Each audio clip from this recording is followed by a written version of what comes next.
The therapeutic device that I'm going to use for my patient would be a motion control brace.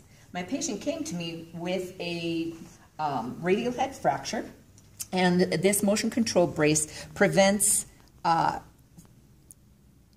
too much extension and too much flexion, and what that does is protect healing tissue as the bone heals.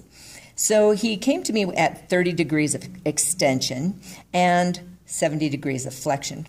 As the tissues heal and he progresses through each week of therapy, I would increase the range of motion between 5 and 15 degrees each week. So full extension would be, of course, at 0, and that could be possibly accomplished as long as my patient is compliant between 3 and 6 weeks.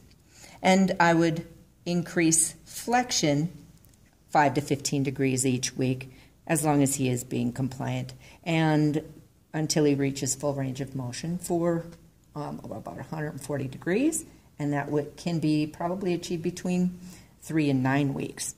So again, this is a motion control brace, adjusting here on this side, and this one happens to be a 15 degree, or each notch is 15 degrees. There are different braces that can have smaller degrees of flexion and extension, and depending on what my patient's progress is, this may be the right brace, or I may have to have one that has smaller degrees of ranges of motion.